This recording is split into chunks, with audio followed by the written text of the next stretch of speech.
Europe এখন পুড়ছে। France, Spain, Italy, Germany সহ একাধিক দেশে তাপমাত্রা ছুঁয়েছে রেকর্ড উচ্চতা, কোথাও কোথাও 40 ডিগ্রি সেলসিয়াসের বেশি। এই ভয়াবহ তাপদাহে এখন পর্যন্ত প্রাণ গেছে প্রায় 1300 মানুষের। ফ্রান্সের পাবলিক হেলথ এজেন্সি জানিয়েছে শুধু একদিনেই মৃত্যু হয়েছে 1200-র বেশি মানুষের, যা স্বাভাবিক সময়ের চেয়ে কয়েক গুণ বেশি।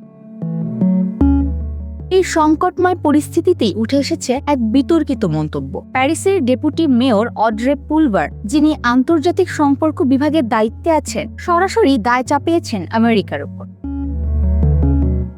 আমেরিকান সাংবাদিক ও সোশ্যাল মিডিয়া ইনফ্লুয়েন্সাররা যখন ফ্রান্সে এসি না থাকার বিষয়টি নিয়ে মশকরা করছিলেন, তখন ইনস্টাগ্রামে এক পোস্টে পুলবার তাদের কড়া জবাব দেন। তিনি লেখেন, প্রিয় আমেরিকান সাংবাদিক ও ইনফ্লুয়েন্সাররা, কয়েকদিন ধরে আপনারা প্যারিসকে নিয়ে হাসাহাসি করছেন কারণ এখানে প্রতিটি ঘরে এসি নেই। এটা সত্যিই হাস্যকর। বিশ্বের দ্বিতীয় বৃহত্তম গ্রিনহাউস গ্যাস নিঃসরণকারী দেশ হিসেবে গ্লোবাল ওয়ার্মিং এবং এর পরিণতির জন্য আপনাদেরও বড় দায় আছে। আপনাদের শহরে 90% এসি নির্ভর, যা এই সংকটের সঙ্গে সম্পর্কহীন নয়।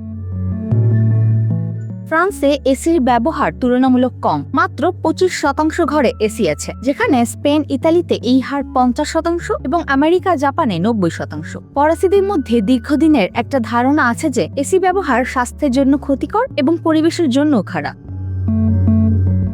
কিন্তু এই তাপদাহের পর দেশটির রাজনীতিতেও পরিবর্তনের হাওয়া লাগছে। ডানপন্থী নেতা মারিন লে পেন দেশব্যাপী এসি ভর্তুকির দাবি তুলেছে। পুলবারের এই মন্তব্য আমেরিকায় তীব্র প্রতিক্রিয়া জন্ম দিয়েছে। অনেকেই এটিকে দায় এড়ানোর চেষ্টা বলে সমালোচনা করেছেন, আবার কেউ কেউ বলছেন জলবায়ু পরিবর্তনের প্রকৃত কারণ নিয়ে আলোচনা প্রয়োজন। তবে বাস্তবতা হলো 2003 সালের তাপদাহে 15,000-এর বেশি মানুষ মারা গিয়েছিল ফ্রান্সে, আর এখনও দেশটি চরম তাপ মোকাবেলায় প্রস্তুত নয়।